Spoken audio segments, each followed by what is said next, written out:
तो दोस्तों आज मैं आपको ड्रैगन बॉल से जुड़ी टॉप 5 फैन बेस थियरीज के बारे में बताऊंगा जिसने ड्रैगन बॉल फैंस को सोचने पर मजबूर कर दिया है।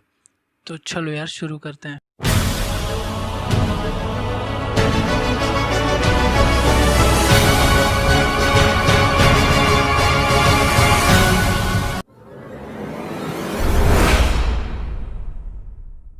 टूर्नामेंट के बाद से कुछ थियरीज ये उठ रही हैं कि ड्रैगन बॉल की फ्रेंचाइज का सबसे इविल और आइकॉनिक विलन फ्रीजा अब वो इविल फ्रीजा नहीं रहा टूर्नामेंट ऑफ पावर के बाद से जो पहले हुआ करता था। मगर मैं इस बात से सहमत नहीं हूँ।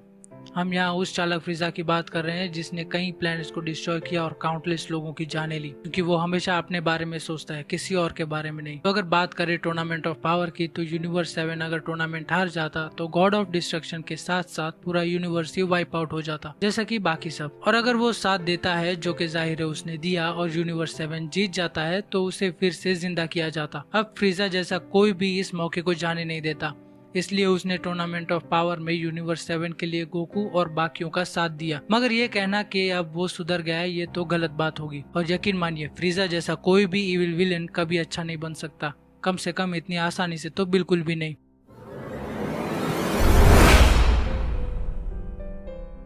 ड्रैगन बॉल फ्रेंचाइज का तो ये हमेशा वाला रहा है, जब भी अर्थ पर कोई मुसीबत आती है तो हमारे सारे जी फाइटर्स जी जान लगा के लड़ते हैं और फिर हार जाते हैं, और कभी कभी तो मर भी जाते हैं। खैर, फिर लास्ट मिनट में हमारा अर्थ का सेवियर गोकू आता है, सुपर सैयन बनकर विलन्स की बैंड बजाता है और फिर दुनिया को बचा लेता है। वो इसलिए कि गोकू हमेशा हाजिर होता है दुनिया को बचाने के लिए। मगर ड्रैगन बॉल फैंस की थियरी है कि वो गोकू ही है जिसकी वजह से ही दुनिया खतरे में पड़ती है।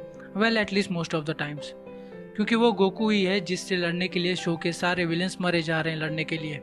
जैसे कि रैडिट्स गोकू को मारने आता है, फिर उसके बाद वेजिटा और नापा, और फिर हमारा cute little evil फ्रीजा dragon balls की बात सुनते सुनते उसके पीछे पीछे आ जाता है। इतने विलन्स कम थे कि डॉक्टर जीरो भी अपने खिलौने खुले छोड़ देता है गोकू से बदला लेने के लिए। और तो और ड्रैगन बॉल सुपर का सबसे popular character God of destruction भी सुपर सैयन गॉड की तलाश में अर्थ पर आ जाता है।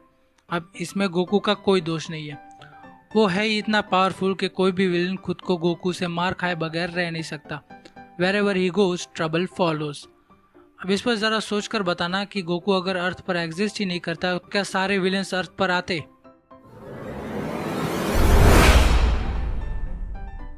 अब ये थियरी सजेस्ट करती है कि हाफ सेयंस के पास ज्यादा पोटेंशियल है बेहतर फाइटर बनने का प्योर ब्लड सेयंस के मुकाबले। अब इसका सबूत आपको अब तक की ड्रैगन बॉल सीरीज में भी मिल जाएगा। फॉर एग्जाम्पल, गोकू ने तब तक सुपर से ट्रांसफॉर्मेशन अचीव नहीं किया था जब तक कि नामिक सागा में फ्रीजा ने छोटे से क्रिलिन को मार नहीं दिया था। उस वक्त से लोग यही अंदाजा लगाने लगे कि एक सेयन की ताकत उसके इमोशन से डीपली कनेक्टेड होती है, या यूं कहे कि इमोशंस में ही सेयन्स अपनी ताकत का फुल पोटेंशियल यूज करते हैं। वही वेजिटा भी बीरस के सामने टिक नहीं पाया था जब तक कि बीरस ने बल्मा को कान के नीचे रख के नहीं दिया था। और उस वक्त तो गोकू ने भी माना था कि वेजिटा ने उस वक्त उसे सरपास कर लिया था।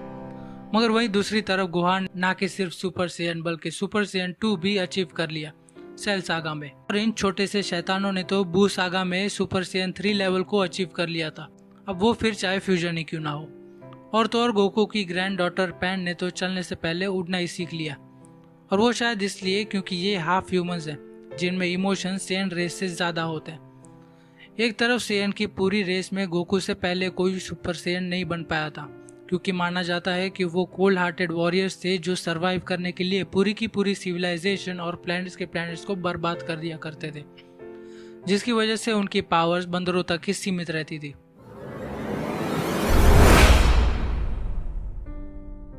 अब ये मेरी अपनी थियरी है कि गोकू अपने अल्ट्रा इंस्टिंक्ट वाले फॉर्म में कायोकेन यूज नहीं कर पाएगा। टूर्नामेंट ऑफ पावर हम सब ने एंजॉय किया होगा, और फिर उसके ऊपर जीरेन और गोकू की गॉड लेवल की फाइट ने तो मजे ही करा दिए। अब क्योंकि जैसा कि हम जानते हैं, कायोकेन एक मार्शल आर्ट्स टेक्निक है जो खुद किंग काय ने गोकू को सिखाई थी ड्रैगन बॉल जी में। इस टेक्निक का यूज करने से स्ट्रेंथ, स्टेमिना और पावर कई गुना बढ़ जाते हैं, और ये टेक्निक को गोकू ने सुपर सैयन और सुपर सैयन ब्लू फॉर्म के साथ कंबाइन करके यूज भी किया है। मगर मेरा मानना है कि अल्ट्रा इंस्टिंक्ट के केस में ऐसा नहीं होगा। अब जैसा कि वीज ने कहा था कि ये फॉर्म प्योरली बेस्ड है इंस्टिंक्ट्स के ऊपर, जहां आपकी बॉडी और आपका माइंड पूरी तरह से अपने आप काम करता है। अब ऐसे में गोकू कॉन्शियस या अनकॉन्शियसनेसली कायोकेन का यूज नहीं कर पाएगा, क्योंकि वो एक्टिवेट ही नहीं होगा। अब इस थियरी के बारे में अपनी पब्लिक क्या सोचती है, जरा कमेंट करके बताना। अब ड्रैगन बॉल जी के बाद ड्रैगन बॉल सुपर ने लोगों को एक अलग ही लेवल का एंटरटेनमेंट दिया है, बहुत से न्यू कैरेक्टर्स को इंट्रोड्यूस करके और मल्टीवर्स का कॉन्सेप्ट लाकर।